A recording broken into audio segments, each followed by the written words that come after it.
Sa huling video, tumigil tayo sa eksaktong sandali kung saan lumitaw si Sharon matapos latin ni Sabrina siya sa likod niya. Lumapit si Sharon sa kanila ng kalmado, dala ang ngiti na iyon.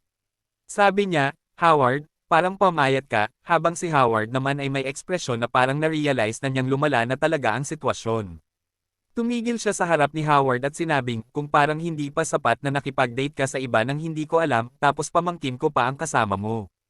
Sumagot si Howard, baliw siya. Matagal na silang naghiwalay at hindi niya alam na magkamag-anak sila. Pero sabi ni Sharon, hindi ako kailanman pumayag na maghiwalay tayo. Kailangan ko lang ng oras para harapin ang mga seryosong problema. Sabi ni Howard, pwede mo namang sinabi sa akin ang totoo, sa halip na umalis ng walang sinasabi. Iniisip mo ba ang nararamdaman ko? Para sa kanya, mas mahalaga kay Sharon ang social status, karera, at yaman kaysa sa kanya. Ngayon na nakapagdesisyon na siya, dapat harapin niya iyon. Sumagot si Sharon, Howard, wala akong ibang pagpipilian. Pero umabot na si Howard sa sukdulan. Ayaw na niyang marinig pa ang anumang galing kay Sharon. Hawak niya si Sabrina sa kamay at sinabi, Sabrina, umalis na tayo, at nagsimulang lumakad palayo. Sumigaw si Sharon na hindi siya susuko sa kanya. Pero nagpatuloy lang si Howard sa paglakad palayo, hindi lumingon, kahit na sinasabi ni Sharon na walang makakapigil sa kanya sa pagmamahal kay Howard. Iniisip ni Sharon na kaunting panahon lang ang kailangan at siguradong maghihiwalay na sila ni Sabrina.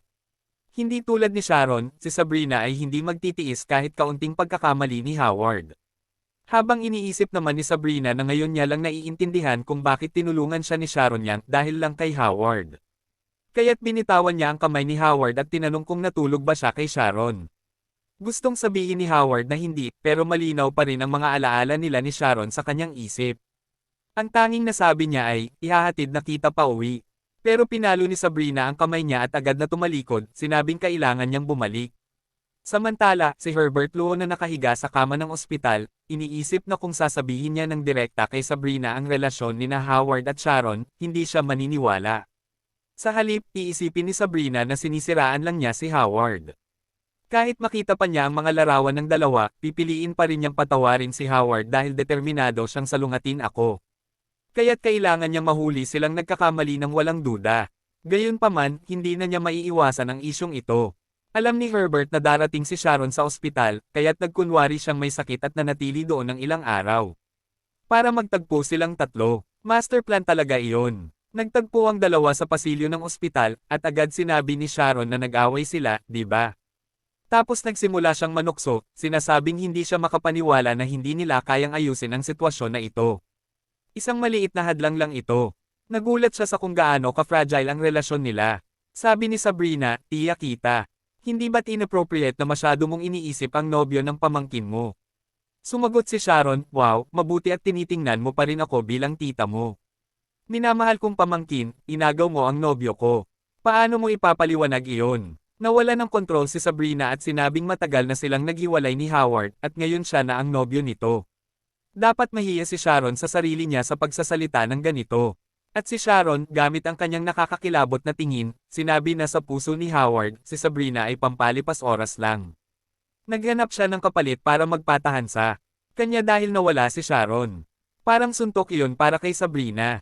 Iniisip ni Sharon na hindi kailanman makakaget over ang batang ito sa kanya, sinabi niya, anyway, nagpapasalamat ako sa iyo sa pag-aalaga sa kanya. Natutuwa ako na ikaw ang pinili niya sa halip na isang malandi at may masamang balak na babae. Isa pang dagok para kay Sabrina. Nanginginig siya sa galit. Halos sugurin na niya si Sharon nang maalala niya ang isang bagay. Kaya't tinaas niya ang kamay niya at tinanong kung nakikita ba ni Sharon ang singsing na iyon. Ibinigay iyon sa kanya ni Howard sa kaarawan niya. At pagkatapos ay tumingin siya kay Sharon at sinabing, engagement ring ito. Ngayon si Sharon naman ang nasaktan, pero nagawa pa rin niyang panatilihin ang composure niya. Nagkatitigan sila ng matagal, parang duel sa western movie. Iniisip ni Sharon na kung pakakasalan niya si Howard, marami siyang kailangang isakripisyo. Pero handa siyang gawin iyon. Hindi siya basta-basta matatalo. Kaya't sinabi niya, well, mukhang iyon na iyon. Pinakamabuting hangarin para sa inyong dalawa. Hindi iyon inaasahan ni Sabrina. Pero sa loob-loob ni Sharon, iniisip niya, kasal lang naman sila, at ano ngayon? Masarap agawin ang asawa ng iba. At sa kanyang nakakakilabot ng ngiti, nagtapos ang manga chapter. Nagsisimula ang susunod na kabanata sa pagpasok ng bagong sekretarya ni Howard sa opisina habang nakikita siyang nagyoyosi. Sinabi ng sekretarya na karaniwan sa oras na ito, pinupuntahan ni Howard si Mr. Luo sa trabaho. Tapos na ang oras ng trabaho. Kaya bakit nandito pa siya? Nag-away ba sila ni Mr. Luo? Matalino talaga ang babaeng ito. Sinubukan pa ni Howard na mag-disguise at sabihing wala, maayos lang sila. Pero nagtanong ang sekretarya kung gusto ba niyang magpadala ng regalo kay Mr. Luo para sa kanya. Sabi ni Howard, hindi na kailangan. Ayos lang. Kaya't sinabi ng sekretarya, okay, aalis na ako. At nagsimulang umalis. Pero tinawag ni Howard at pabirong tinanong kung pwede bang magpadala siya ng bouquet ng rosas kay Sabrina bukas ng umaga para sa kanya. Ngumiti ang sekretarya at sinabing, syempre. Simula kahapon sa ospital, hindi pa rin nakakapag-usap si Howard at Sabrina. Hindi sinasagot ni Sabrina ang mga tawag o mensahe niya. Baka kailangan niya itong bigyan ng kaunting oras. Pero kailangan pa rin niyang gumawa ng paraan para ipaalala kay Sabrina ang pagmamahal niya. Rosas ang perpektong regalo. Nagsimulang mag-buzz ang telepono ni Howard. At hulaan niyo kung sino iyon. Isang mensahe mula kay Sonny na sinabing, hulaan mo kung nasaan ako, kasama ang isang video pagkatapos. Tinititigan ni Howard ang telepono, nagulat ng saglit, hanggang sa pinanood niya ang video. Ito'y video ni Sonny sa harap ng 2003 na restaurant, parang naka-disguise, sinasabing gutom siya kaya naisipan niyang pumunta at kumain ng noodles. Ang ikalawang video ay ipinakita siyang nag-e-enjoy sa noodles at sinabing masarap iyon. Sumagot si Howard na sana sinabi sa kanya ni Sonny na pupunta siya roon at sabi ni Sonny, gusto lang niyang sorpresahin si Howard. Tinanong ni Howard kung may ginagawa ba siyang show doon, at sumagot si Sonny, hindi, nandito ako sa bayan para mag-record ng bagong kanta at mananatili ng ilang araw, umaasang makita ka.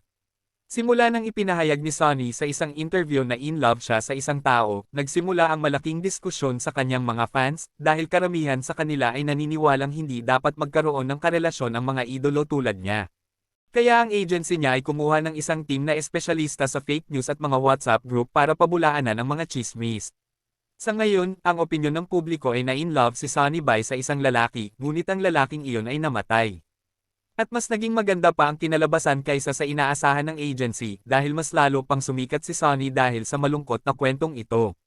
Madalas na trending ang pangalan niya sa Twitter. Sinabi ni Howard sa kanya na ayaw niyang makita ng mga paparazzi, at tinanong kung saan siya titira habang nasa mga araw ng recording.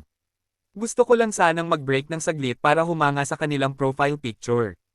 Parang mga eksena na gusto niya ay mga elepante. Ngunit bumalik tayo, sinabi niyang nagrente siya ng isang Airbnb sa Lemon Street. At naisip ni Howard, grabe, masyadong malapit ito sa restaurant noong 2003. Sinabi niya na mukhang may problema sa plumbing ng Airbnb na nirentahan niya. Kaya tinanong niya si Howard kung pwede ba siyang pumunta para ayusin ang problema dahil hindi siya pwedeng mag-risk na ipaalam sa isang hindi kilalang plumber ang lokasyon ng kitnet na nirentahan niya. Siya lang ang pinagkakatiwalaan niya. At syempre, ang ating bida, isang bayani, hindi ba guys? Paano niya tatanggihan ang isang babaeng nangangailangan ng tulong? Muling nang ibabaw ang kabaitan. Lumipas ang ilang oras, mga kaibigan. Gabi na, at sinabi ng kanyang sekretarya na tapos na siya sa trabaho ngayon, kaya aalis na siya. Sinabi niya, sige, good night. Pagkatapos ay makikita natin siyang sumasakay ng bus pa uwi. Nakikita natin siya sa bus mula sa isang cinematic na anggulo. At pagkatapos ay makikita natin siyang naglalakad mag-isa sa mga kalye hanggang sa wakas nakarating siya sa bahay. Ilang oras na ang lumipas, nakapijama na siya at nagtatapon ng basura nang makita niya ang isang bagay na hindi niya kayang paniwalaan. Ang boss niya, si Howard Chen, kasama ang isang babae. Tumingin ang babae sa kanya na may pagmamahal, at siya naman, napansin niyang nandun siya. At sa pagkabigla ng sekretarya, sinabi niya, Mr. Chen, ano ang ginagawa mo dito? Nagkaroon ng napaka-awkward na katahimikan ng ilang segundo hanggang sa, na kinakabahan, sinabi ni Howard na pumunta siya upang ayusin ang isang bagay para sa isang kaibigan at ipinakita ang kanyang toolbox. Kinabukasan, si Howard ay nasa opisina niya at medyo nag-aalala. Pakiramdam niya ay nahuli siyang naglalako sa girlfriend niya. Napalundag pa siya nang lumitaw ang sekretarya at nag-good morning. Dumating siya na nakangiti na parang walang nangyari, sinabing may mga files siya para sa kanya na para basahin. Sinubukan niyang magsalita tungkol sa nangyari kagabi, ngunit pinutol siya nito at sinabing kagabi ay dumiretso siya pauwi at hindi na lumabas kahit isang beses. Hindi siya nakakita ng kahit sino. Sinabi ni Howard, "Oh, okay, ano ang nasa agenda para sa araw na ito?" Ngunit sa loob, iniisip niya na ito ang paraan ng sekretarya upang sabihin sa kanya na kahit nakita niya ang isang bagay, hindi niya ito ipagsasabi sa iba, na mabuti, lalo na dahil simula nang magsimula siyang magtrabaho sa King Cloud Group, mas mabilis na umunlad ang restaurant noong 2003 kaysa sa inaasahan niya. Kailangan niyang magrente ng mas maraming espasyo, magparehistro ng sarili niyang korporasyon, at mag-recruit ng mga bagong empleyado. Sobrang dami ng trabaho niya. Sinabi ng sekretarya na ang susunod na aktibidad sa listahan ay ang pag-check kung paano na ang construction ng pangatlong branch ng restaurant, ngunit hindi niya kailangang gawin iyon ngayon. At naisip niya, bakit hindi? Tinanong siya ng sekretarya, "Mr. Howard, gaano nakatagal mula nang huli mong makita ang girlfriend mo?" At sinabi ni Howard na hindi yata tama na. Tanungin niya ang kanyang superior tungkol sa personal na buhay nito. Ngunit sinabi ng sekretarya na hindi siya makakapagtrabaho ng maayos habang nasa hindi magandang relasyon. Pakiramdam niya ay kailangan niyang bigyan ng paalala ang kanyang boss bago tuluyang malubog ang relasyon nito.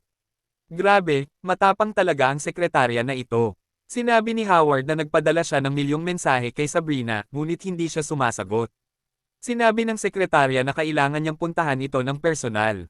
Mas mabuti na mag-usap ng harapan. At sinabi ng bida, "Okay, gagawin ko iyon pagkatapos ng trabaho." Ngunit sinabi ng sekretarya na narinig niya na si Sabrina ay lilipat sa ibang bansa. Alas 1:20 ng hapon ay sasakay siya ng eroplano sa airport. Tumalon si Howard mula sa kanyang upuan at sumigaw, "Ano?" At oo, totoo ang sinabi ng sekretarya. Sa airport, nagpaalam si Sabrina sa ilang tao. Isang lalaki ang nagbukas ng mga bisig at nagtanong kung pwede ba siyang mayakap. Ngunit sinabi ni Sabrina na hindi niya siya yayakapin. Ngunit hindi ito alintana ng lalaki, sinabihan siyang huwag mahiya at mahigpit na niyakap siya. Sa oras na iyon, dumating si Howard at buong lakas na sinuntok ang lalaki. Sinabi niyang bitawan ang babae niya, o patay na siya habang ang lalaki ay nakahawak sa mukha niya. Maaaring iniisip mo, "Good job, Howard. Ganyan, suntukin mo siya." Ngunit ang totoo, pinsan ni Sabrina ang lalaking iyon. Nagpaalam siya sa mga kamag-anak niya mula sa side ng kanyang ina na nagdala sa kanya doon. At dumating si Howard at sinuntok ang pinsan niya sa mukha sa katawa-tawang eksena na iyon. Nagsorry pa siya, ngunit umalis sila na galit at nagtatanong kung ano ang problema sa lalaking iyon. At iyan din ang tanong ni Sabrina. Pumunta siya doon upang magpaalam dahil aalis sila, at tinanong niya si Howard kung ano ang ginagawa niya doon. Akala ni Howard siya ang lilipad. Mukhang nagpasa ng fake news ang sekretarya. Binaling ni Sabrina ang likod niya, sinabing dahil siya na ngayon ang head ng isang kumpanya, sobrang abala na siya. Nakakagulat na iniwan niya ang trabaho para hanapin siya. Sinabi ni Howard na nakatuon siya sa trabaho dahil gusto niyang maging matagumpay na tao agad para mapanatili niya ang parehong pamumuhay ni Sabrina kapag nagpakasal sila. Ngunit sinabi ni Sabrina, "Sino ang nagsabi na magpapakasal ako sa'yo?" Sinabi ni Howard na magiging magkasama sila habang buhay, kahit ayaw niya sa kanya, hindi niya ito iiwan. Patuloy niyang susuyuan ito hanggang sa tumanda sila at hindi na ito makatakas. Ngunit galit pa rin si Sabrina. Sinabi niya na walang silbi ang mga matatamis na salita ngayon. Lumipas na ang mga araw, bakit hindi siya pumunta? At sumagot si Howard na nagpadala siya ng maraming mensahe, ngunit hindi siya sumagot. Bumili pa siya ng mga bulaklak para dito. Ngunit hindi tanga si Sabrina. Alam niyang ideya iyon ng sekretarya. Hindi kayang maging ganoon kaalisto ni Howard para magpadala ng iba't ibang uri ng bulaklak araw-araw. At awkward niyang sinabi, "Ako naman ang nagbayad para sa mga bulaklak, di ba?" Sinabi ni Sabrina na kahit papaano, pwede sana siyang nagdala ng bouquet ng bulaklak para dito ng personal. At sinabi niyang akala niya hindi gusto ni Sabrina na makatanggap ng bulaklak mula sa mga lalaki. At sinabi nito na hindi mahalaga kung gusto niya o hindi. Ang mahalaga ay ipakita niya na nagsisisi siya. At sinabi lang niya, "Okay, okay." Pagkatapos, nagbago ang eksena, lumipas ang ilang oras at nakita natin ang isang tauhan na nagsasabi sa ama ni Sabrina ang nangyari. Hanggang sa puntong pumunta si Howard sa opisina ni Sabrina at nagdala ng mga bulaklak sa harap ng lahat. Pagkatapos noon, nag-dinner sila ng magkasama. At nang umalis sila, naglakad silang magkasama na nag-uusap at nagtatawanan. Hindi makapaniwala si Herbert Luo na iyon lang ang kinailangan para mapatawad ni Sabrina si Howard. Galit na galit siyang bumangon at sinabing mukhang kailangan niyang maglaan ng mas maraming oras para sa paghiwalayin ang dalawa. Grabe, may ganitong klaseng ama, sino pa ang kailangan ng kaaway? Pagkatapos ay muling nagbago ang eksena, ngayon ay mas kaaya-aya. Nakikita natin si Sharon na nakahiga ng comfortable sa sofa, nakikipag-usap sa telepono.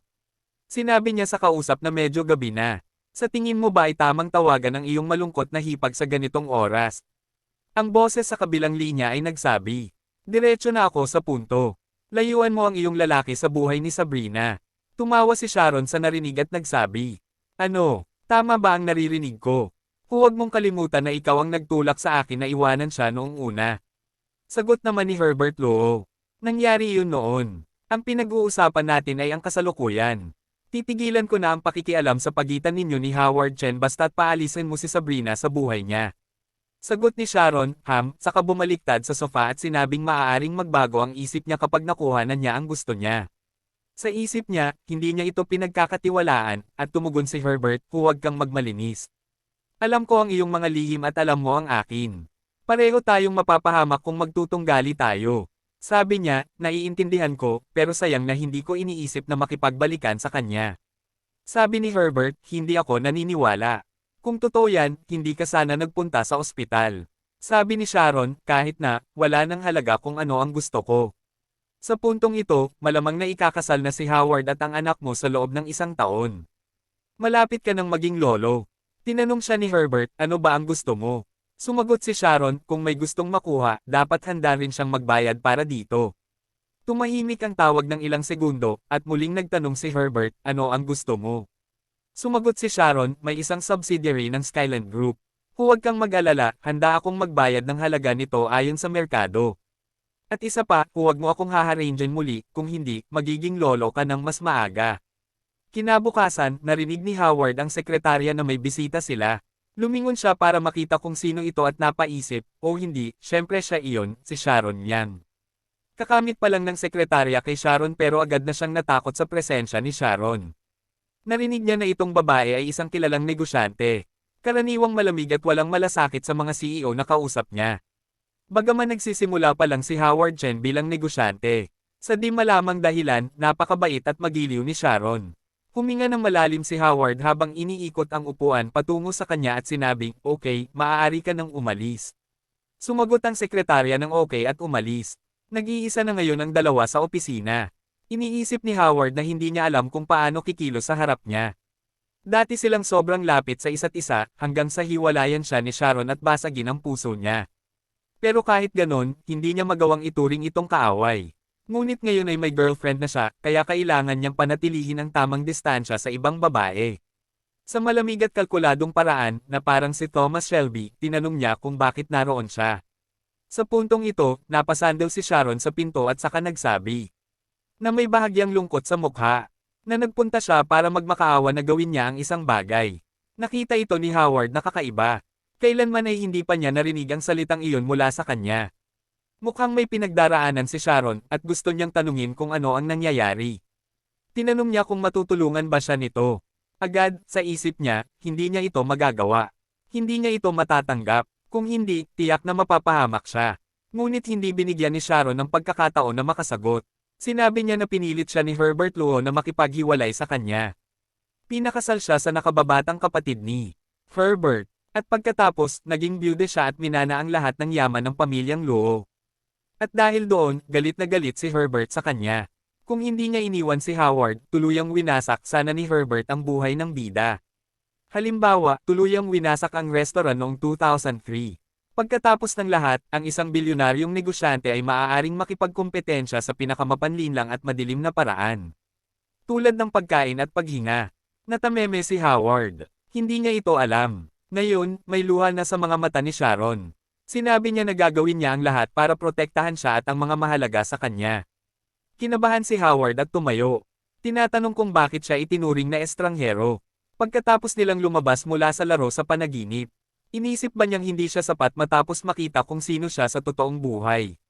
Sumagot si Sharon na sa panaginip. Hindi siya nakita bilang isang mabuting tao. Palaging alerto at depensibo si Howard kapag kasama siya.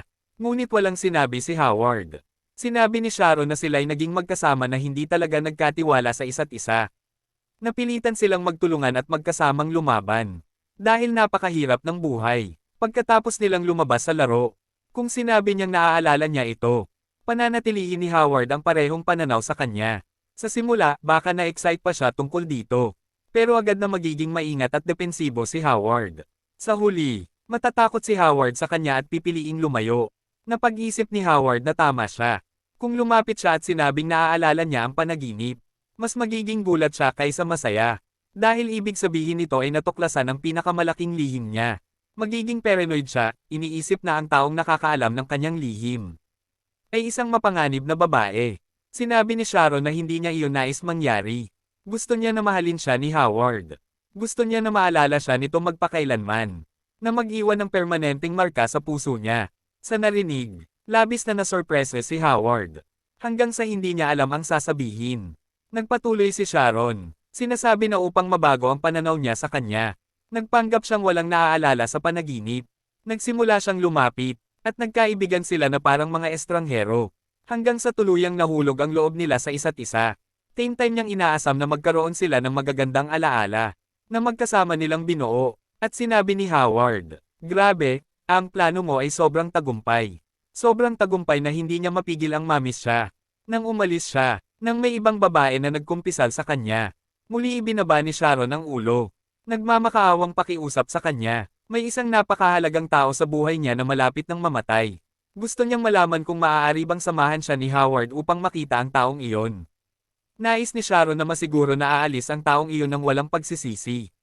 Si Howard, na kilala natin bilang isang bayani, na hindi makapagsabi ng hindi sa isang babaeng nangangailangan. Huminga ng malalim at sinabing okay. Ngunit kailangan niyang mangako na hindi na siya susundan muli. Masaya siya kay Sabrina. Agad na sinabi ni Sharon na nangangako siya na hindi na siya hahabulin muli. At, well, halos hindi mahahalata na minamanipula niya siya, tama ba? Kaya narito tayo, lahat tayo sa harap ng taong malapit ng mamatay.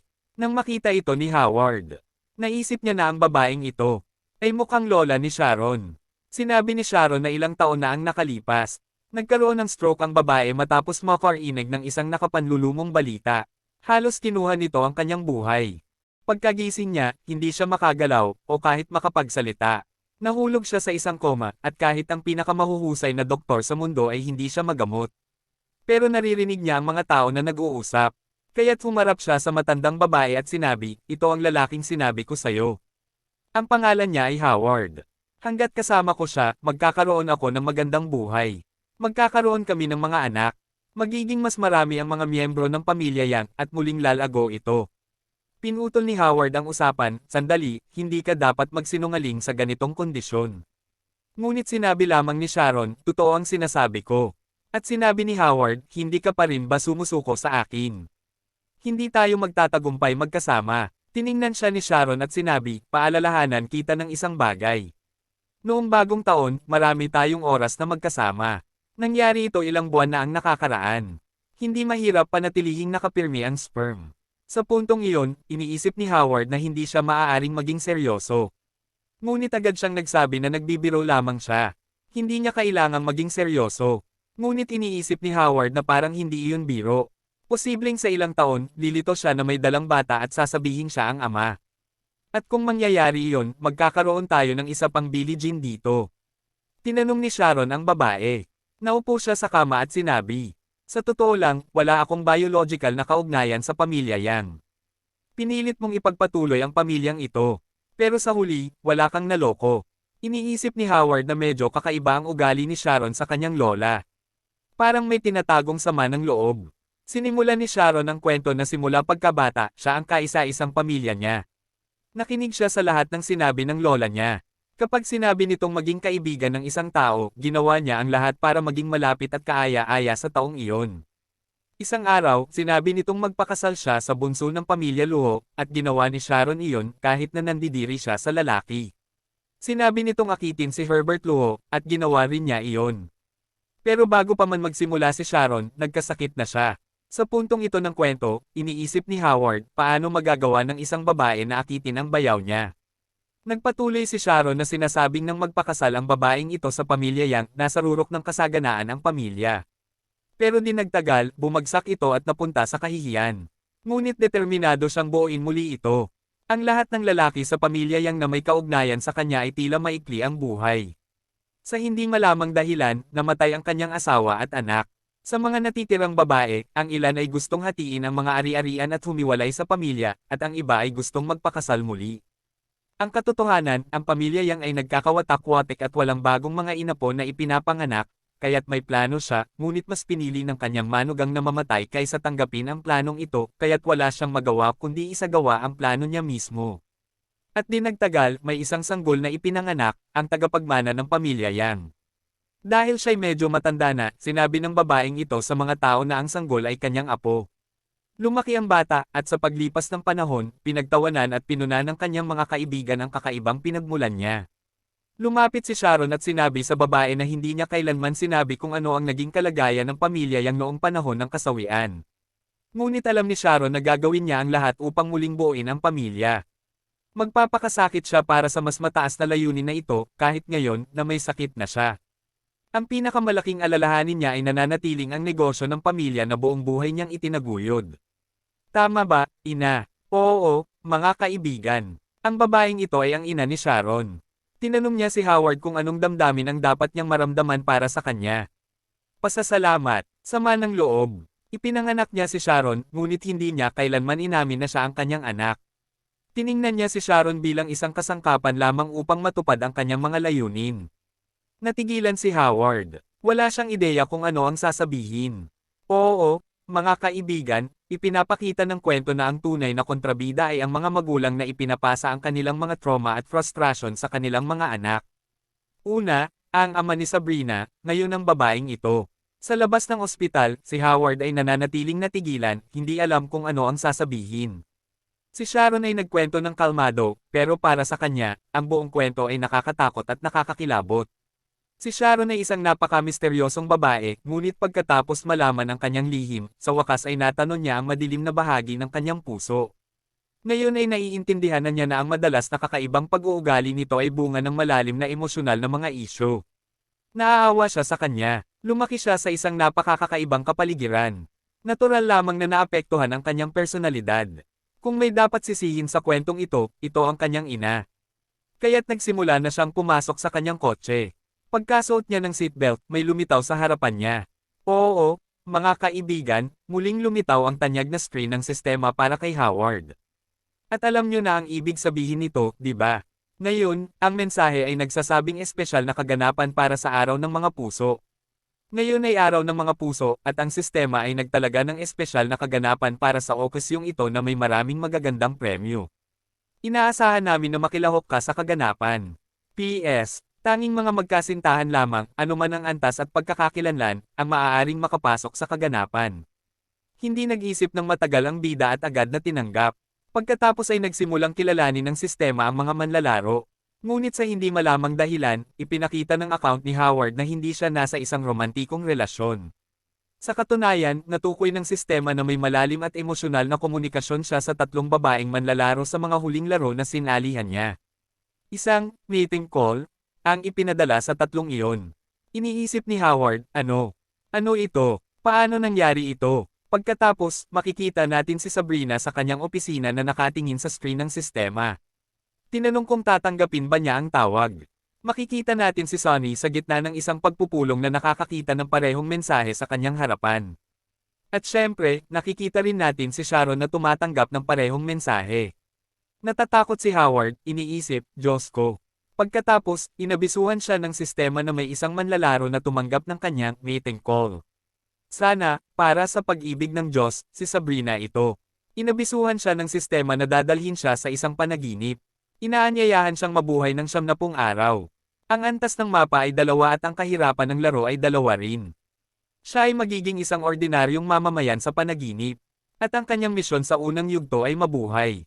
At pagkatapos ay nagsimulang mawala ng malay si Howard. Heto na naman tayo. Nakarating na tayo sa dulo ng isa pang video, mga kaibigan. Kung nag-e-enjoy kayo sa kwento, siguraduhing mag-subscribe sa channel at pindutin ang bell para ma-notify kapag lumabas na ang susunod na bahagi.